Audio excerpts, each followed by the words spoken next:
안녕하세요. 노무사 단기 유쾌한 노동법 임재진 노무사입니다. 제가 잠깐만 이게 설명을 드릴 게 있는데 카메라가 이렇게 모니터 위쪽에 있어. 이게 지금 삿대질하는 거 아닙니다. 이해해 주세요. 카메라가 모니터 위쪽에 있어서 이게 시선 처리가 어떻게 정면으로 제대로 보기가 조금 애매해서 제가 가끔 이렇게 시선을 한다고 해서 설명할 때 이렇게 한다고 해서 째려보는 거 아니니까 이해해 주시기 바랍니다. 제가 12월 23일 토요일에 우리 노무사 단기 학원에서 노동법 주요 조문 무료 특강을 했었는데 그때 저에게 주어진 시간이 그렇게 많지 않아서 노동법 조문들이 어마어마하게 많잖아요. 또 중요한 조문도 많고. 근데 그 중에서 몇 가지만 이렇게 뽑아서 제가 설명을 드리고, 그리고 강의 시작할 때도 그렇고, 후반부에도 그렇고, 제가 약속을 드렸던 게, 제가 다루지 못한 주요 조문, 쟁점이 될 만한 그런 주요 조문들은 제가 제 사무실에서 촬영을 해서 무료 강의로 유튜브에 올리고, 그리고 우리 수험생 카페에도 공유해 드리겠다고 약속을 드렸어요. 그래서 그 약속을 지키는 첫 번째로 오늘은 포괄임금제, 어렵지 않은 것부터 이렇게 차근차근 어려운 것까지 이렇게 진행을 해보려고 합니다. 자, 그럼 오늘 포괄임금제, 박수를 너무 많이 치나 이거? 포괄임금제에 들어가도록 하겠습니다. 이 자료는 우리 임종률 교수님의 노동법 20판 박영사에서 나왔죠? 그리고 우리 노무사 단기학원에 같이 노동법을 강의하시는 제가 존경하는 선배님이신 김영 노무사님의 신통합 노동법 새흐름간에서 나왔어요. 요거 참조해서 작성을 하였습니다. 자, 그러면 포괄임금 약정 들어갈게요. 제가 설명할 때 보면 이렇게 시선이 이렇게 가니까 절대 째려보는 거 아닙니다. 자, 포괄임금 약정은 관련된 법 규정이 근기법, 근로기준법, 우리 답안지 쓸 때 근기법이라고 쓰시면 안 됩니다. 근로기준법 제17조, 제16조인데 관련 법 규정 및 판례를 보도록 할게요. 자, 얘를 깨끗이 지우고, 자, 살짝 이제 올리겠습니다. 우리 근로기준법 제17조에 보면 사용자는 근로계약 체결 시, 이제 우리 사장님이죠. 네, 나에게 월급을 주시는 분. 근로계약 체결 시에 임금, 그리고 소정근로시간 등을 명시하도록 규정이 되어 있습니다. 그렇죠? 네. 근기법 제56조에 보면 연장, 야간, 휴일 근로에 대해서는 통상임금의 50% 이상을 가산하도록 규정이 되어 있습니다. 그렇죠? 네. 좋아요. 이게 이제 가산임금인데, 우리 이제 포괄임금제를 설명할 때 관련 판례로 드는 거 한번 볼까요? 대법원 2010년, 빨간 펜으로 해야지. 대법원 2010년 5월 13일 2008-6052 기본임금을 결정하고 이를 기초로 하여 근로자가 실제로 근무한 근로시간에 따라 시간의 근로, 야간 근로, 휴일 근로 등이 있으면 그에 상응하는 시간의 근로수당, 야간 근로수당, 휴일 근로수당 등의 법정수당을 산정하여 지급함이 원칙이다. 이 말을 이제 정리를 하면 무슨 말이냐면 연장, 야간, 휴일 근로에 대한 가산임금은 사후에 계산하는 것이 원칙이라는 거죠. 됐죠? 네. 이 판례는 그렇게 어렵지 않죠? 근데 이제 포괄임금 약정이라는 건 뭐냐면, 포괄임금 약정은 제1유형과 제2유형이 있어요. 기본급을 미리 산정하지 아니한 채 법정수당까지 포함한 금액을 월급여액이나 일당임금으로 정하는 거예요. 예를 들어서 아무것도 나누지 않아요. 그냥 이 안에 이제 다 때려박아 넣어서, 그죠? 때려박아 놓는다 그러면 좀 표현이 웃기지만 답안지에 때려박아 놔요. 막 이렇게 쓰는 거 아니잖아요. 그 정도는 아시죠? 근데 이렇게 다 때려박아 놔요. 그러니까 기본급도 구분이 안 되는 거예요. 기본급 그리고 법정수당 이게 다 여기에 때려박아져 있는 거죠. 그럼 제2유형은 뭐냐면, 야, 이게 다 때려박아 놓으니까 너무 우리가 정성이 없지 않아? 그래서 기본임금은 미리 산정을 해요. 뭐를 산정한다고요? 기본급은 미리 산정하고 법정재수당은 구분하지 않아요. 그러니까 기본급은 이만큼, 얘는 제가 스타일러스 펜으로 쓰니까 글씨가 엉망이에요. 원래 글씨를 잘 못 쓰는 편이긴 하지만 더 못 쓰는 거예요. 그래서 알아보실 수 있죠? 제 목소리가 또박또박하니까. 기본급은 이렇게 구분을 해두고 그 다음에 빨간 펜으로 바꿔야지. 여기 이제 얹어서라는 표현은 그냥 제가 쓰는 편이에요. 각종 수당을 여기에다 이렇게 때려박아 놓는 거죠. 네. 각종 수당이 예를 들어서 뭐 A라는 수당 얼마, B라는 수당 얼마, 계산 방식 얼마 이렇게 구분하지 않고 기본급은 이렇게 있는데 여기에다가 이제 각종 수당을 주는데, 얹어서 주는데 각종 수당은 또 구분을 하지 않는, 그래서 법정 제수당, 여러 가지 수당을 구분하지 아니한 채 이렇게 하는 거죠. 됐나요? 네, 좋습니다. 어렵지 않아요? 자, 그러면 요거를 이제 이 내용을 지금 방금 설명한 걸 정리하면 근로기준법상 임금 계산 원칙에 대한 예외다. 아까 판례 원칙을 봤잖아요. 그쵸? 근로기준법상 임금 계산 원칙의 예외로서 판례 법리에 의해 인정되는 임금 산정 방식이다. 이게 이제 뭐라고요? 포괄임금 약정이다. 자, 그러면 우리가 포괄임금 약정이 성립했다는 건 어떻게 봐야 되느냐? 일단 성립이 된 걸 보고 얘가 제대로 성립이 됐으면 제대로 성립된 얘가 유효하냐? 유효자입니다. 글씨가 왜 이렇게 날아가지? 막 떨리나 봐. 자, 유효하냐? 이거를 보셔야 되는 거죠. 그래서 포괄임금 약정이 성립이 됐느냐 먼저 보고 그 다음에 그것이 그러면 이 성립된 포괄임금 약정이 유효하냐 이거를 봐야 되는 거겠죠. 아시겠죠? 자, 그러면 근거 규정의 존재가 1번이 나와 있네요. 다시 얘기하면 포괄임금 약정이 성립하려면 포괄임금 약정에 대한 근거 규정이 나와 있어야 된다 이 얘기입니다. 포괄임금 약정이 성립하기 위해서는 근로계약, 취업규칙, 단체계약, 그래서 근, 취, 단 이렇게 되죠. 아니면 제가 수업 시간에도 말씀드렸는지 모르겠는데 개, 취, 단 이렇게 외워도 되고 아시겠죠? 아니면 이렇게도 써도 돼요. 개, 단, 취 이렇게 써도 되겠죠? 계단에 취해서 죄송합니다. 계단 취해서 계단에 엎드릴 계단취, 근로계약, 취업규칙, 단체계약 공부를 많이 하신 분들은 그냥 머릿속에 이 세 가지가 다 떠오르는데 아직은 공부가 이제 기초 단계이신 분들은 죄송하지만 요렇게라도 자꾸 계단취, 취단계 이런 식으로 아니면 개취단 이런 식으로 외우시는 게 좋습니다. 아시겠죠?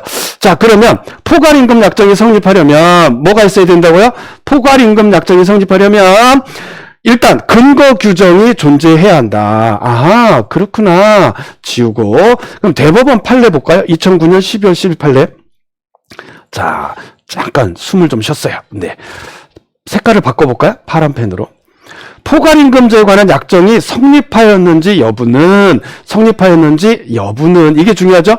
근로시간, 근로형태와 업무의 성질, 임금 산정의 단위, 단체협약과 취업규칙의 내용, 동종사업장의 실태 등 여러 사정을 전체적, 종합적으로 고려하여 구체적으로 판단해야 된다.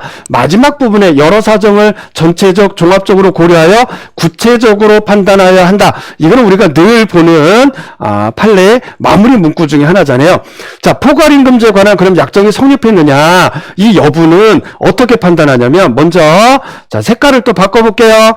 두 문자 땁니다. 근로시간, 근로형태, 업무의 성질, 그리고 임금의 산정 단위, 그리고 단체협약과 취업규칙의 내용, 동종사업장의 실태, 그래서 시형업성 단내 실태, 시형업성 단내 실태. 이거는 제가 강의할 때도 많이 말씀드렸지만 저는 수험생활 할 때 노동법은 항상 제가 존경하는 그 선생님의 강의를 듣고 그 선생님이 따주셨던 두 문자에 너무 많이 익숙해져 있어서 이렇게 제가 따로 만들 수가 없는 그런 판례들이 있어요. 너무 이제 좋은 두 문자였기 때문에. 그래서 선생님에 대한 오마주라고 할까요? 존경을 담아서 표현하는 것, 그걸 오마주라고 하나요? 어쨌든 네, 선생님 존경하고 사랑합니다. 어쨌든 시형업성 단내 실태 이렇게 외워두시면 됩니다. 자, 그러면 우리가 이제 문제되는 게 있어요.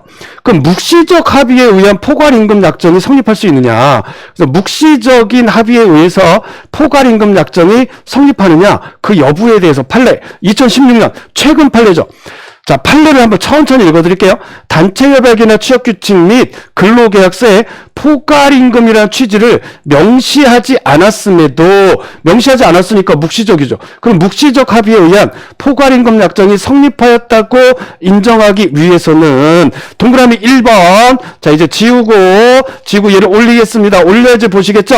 제가 스마트폰이나 폰이나 또 태블릿 조금 이렇게 아담한 태블릿 사이즈로도 보시기 편하게 제가 좀 글씨를 키워놨어요. 자, 그래서 저는 조금 바쁘게 움직입니다. 자, 동그라미 1번. 근로 형태의 특수성으로 인하여 실제 근로시간을 정확하게 산정하는 것이 곤란하거나 일정한 연장, 야간, 휴일, 연장, 야간, 휴일 근로가 예상되는 경우 등 실제 근로시간을 정확하게 산정하기 곤란하거나 일정한 연장, 야간, 휴일 근로가 예상되는 경우 등 실질적인 필요성이 인정될 뿐만 아니라 이제 이런 문구가 중요하죠. 동그라미 2번 근로시간, 정하여진 임금의 형태나 수준 등 재반 사정에 비추어서 사용자와 근로자 사이에 사장님하고 직원 사이에 정액의 월 급여액이나 일당 임금 외에 추가로 어떠한 수당도 지급하지 않기로 하거나 특정한 수당을 지급하지 않기로 하는 합의가 있었다고 객관적으로 인정되는 경우이어야 한다. 이 동그라미 1번과 2번 문구를 자세히 보시면 그거를 이제 정리를 해둔 거예요.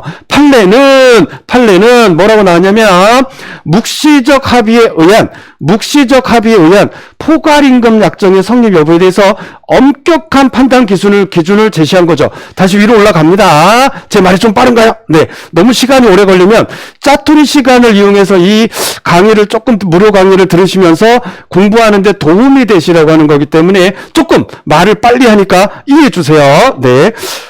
힘들어. 이게 물 한 모금 마실까? 네. 물 한 모금 마실게요. 그러니까 동그라미 1번을 보시면 근로 형태 특수성으로 인해서 이 말은 아시잖아요.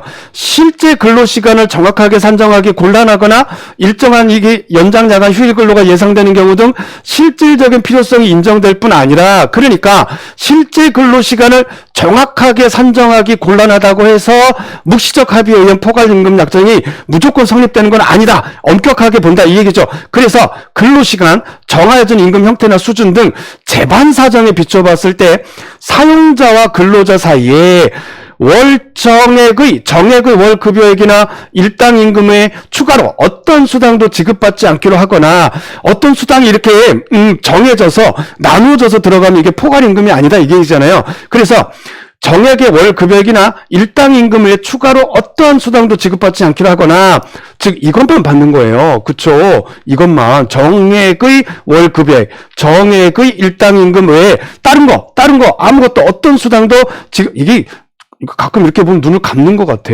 조는 거 아니니까 걱정하지 마세요.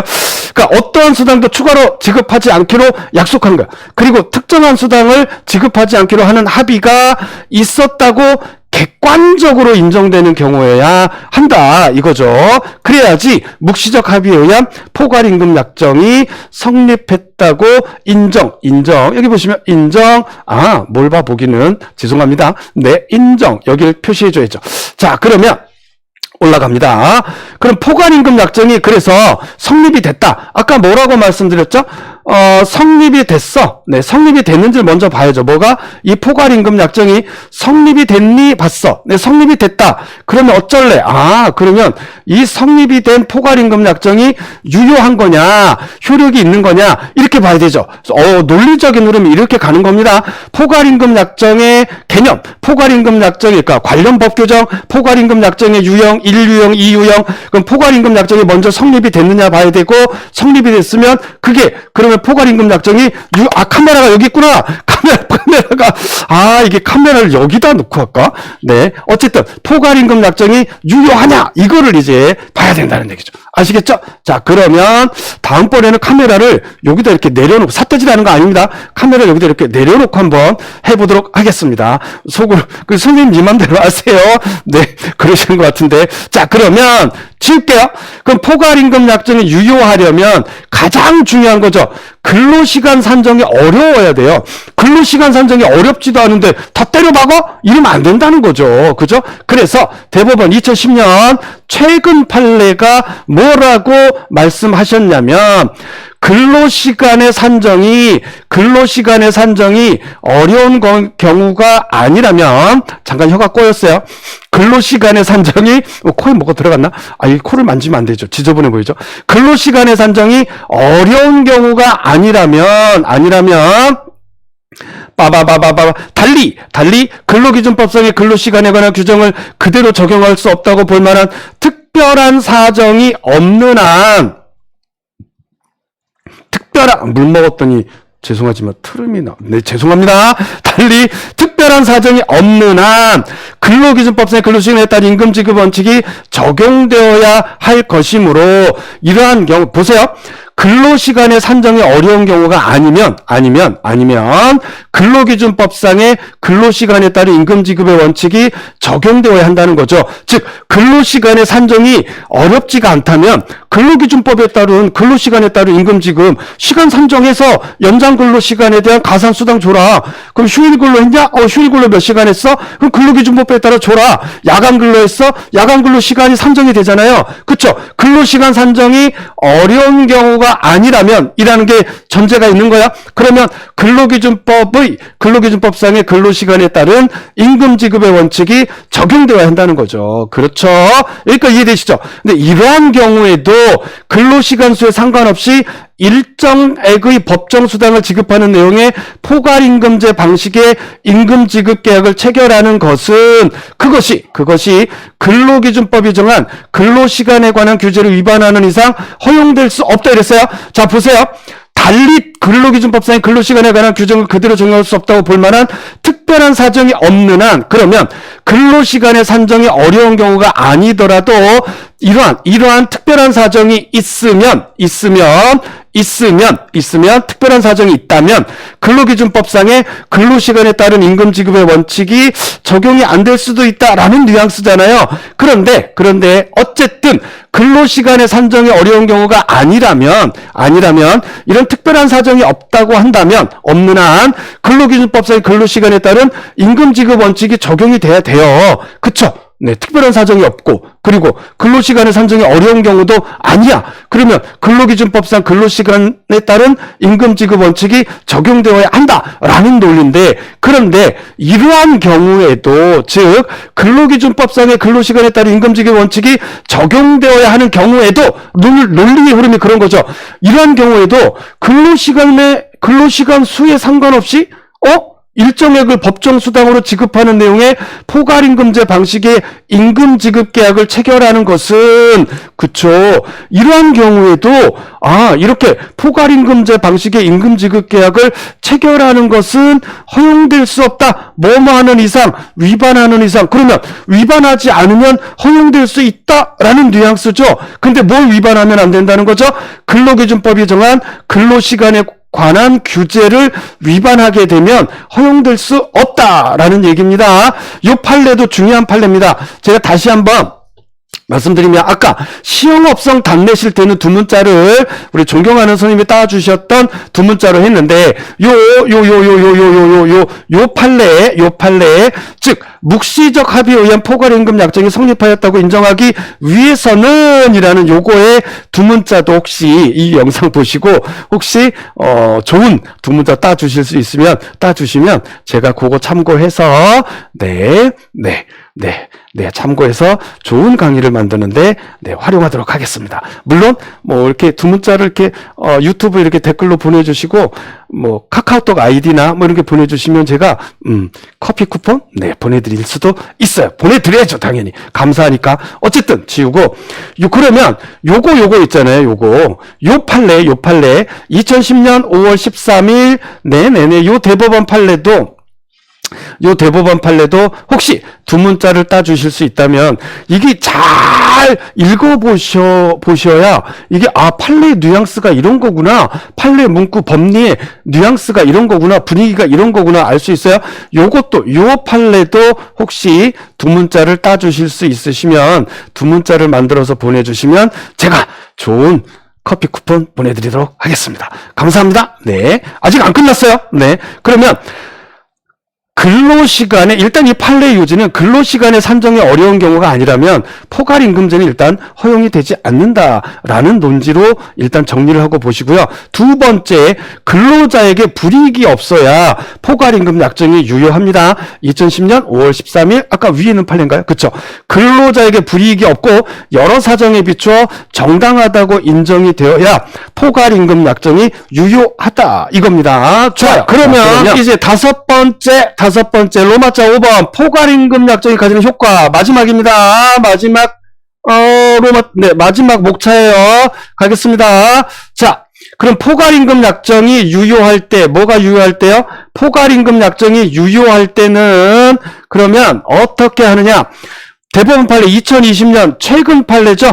2020년 6월 25일 대법원 판례에 따르면 다시 얘기하면 이제 이 사건에 해당되었던 직행버스 운전기사들의 근로 형태는 실제 근로시간을 산정하는 것이 불가능하므로, 다시 뭐라고요? 실제 근로시간을 산정하는 것이 불가능하므로, 통임금협정에서 정한 포괄임금제는 유효하다. 그렇죠. 그럼 어디에 방점이 찍히는 걸까요? 당연히 여기에 방점이 찍히죠. 실제 근로시간을 산정하는 것이 불가능하므로 포괄임금제는 유효하다. 실제 근로시간을 산정하는 게 불가능해야 유효합니다. 그래서 결론적으로 포괄임금제가 유효하다면 추가 연장 및 야간 근로수당을 지급할 필요가 있다 없다? 없다 얘기입니다. 왜냐하면 다 때려 박아놨으니까, 다시 얘기했지만 답안지에 다 때려 박아놨으니까 이렇게 쓰시면 안 됩니다. 아시겠죠? 좋습니다. 내용 이해하셨으니까. 그러면 우리가 포괄임금 약정이 무효일 때 우리는 어떻게 하느냐? 근로기준법 제15조에 보면 근로기준법의 강행성과 보충성에 대해서 규정이 되어 있습니다. 그렇죠? 자, 공부하신 분들은 근로기준법의 강행성, 보충성, 근기법 제15조에 나와 있는 거 딱 아시잖아요. 그렇죠? 네. 근로기준법 15조 보시면 근기법, 강행성, 보충성이 어떤 내용인지 아실 수 있어요. 자, 대법원 판례가 2010년 5월 13일 판례에서 뭐라고 말씀하셨냐면, 근로시간의 산정이 어려운 등의 사정이 없음에도 포괄임금제 방식으로 약정된 경우 그 포괄임금에 포함된 정액의 법정수당이 근로기준법이 정한 기준에 따라 산정된 법정수당에 미달하는 때에는, 즉 근로기준법이 정한 기준에 따라서 산정된 법정수당이 요만한 기준인데 포괄임금 약정으로 이렇게 때려박아 놓은 수당들을 보니까 이거보다 미달이야. 그쵸? 미달한 때에는 그에 해당하는 포괄임금제에 의한 임금 지급 계약 부분은 근로자에게 불이익하여 무효로 할 포괄임금제에 대한, 즉 그에 해당하는 포괄임금제에 의한 임금 지급 계약 부분은 근로자에게 불이익하여 무효로 할 것이고, 그 부분이 무효로 할 것이고, 이렇게 돼 있어요. 사용자는 근로기준법 제15조의 강행성과 보충성 원칙에 의해, 여기 판례 나와 있잖아요. 그래서 여기에 명시한 겁니다. 근로기준법 제15조에서 말하고 있는 강행성과 보충성에 의해 근로자에게 그 미달된 법정수당을 다시 계산해서 지급할 의무가 있다라고 말씀을 해 주셨습니다. 자, 이렇게 해서 포괄임금제에 대해서 설명을 했는데, 이거 시간이 생각보다 오래 갔어요. 자, 짜투리 시간을 이용해서, 짜투리 시간이라고 하네요. 우리 식사 시간에, 식사 시간에 무슨 말 하려고. 식사 시간에 틈틈이 보시면서, 이렇게 또, 이렇게 휴식 시간에 틈틈이 이 영상 보시면서, 제가 이제 끊임없이, 이 영상들을 이렇게 올려드릴게요. 노동법 주요 조문, 이제 무료 강의, 또 리마인드 강의, 뭐 이런 식으로 해서 제 유튜브에 올리고, 수험생 카페에도 아까 말씀드린 것처럼, 이렇게 링크를 걸어드릴 테니까, 틈틈이 짜투리 시간 이용해서 보시면서, 노동법과 친해지고, 자신감을 갖는 기회가 되셨으면 좋겠습니다. 감사합니다. 노무사단기 유쾌한 노동법 임재진 노무사였습니다. 감사합니다. 끝나기 전에, 말이 되게 많죠? 끝나기 전에 제가 늘 이렇게 말씀드린 슬로건으로 인사를 할게요. 내가 포기하지 않으면 내가 바라는 날은 반드시 온다. 그리고 지치지 마시고 버티시기 바랍니다. 어려운 노동법 유쾌하게 공부해서 유쾌하게 합격하시죠. 감사합니다. 임재진 노무사였습니다. 감사합니다.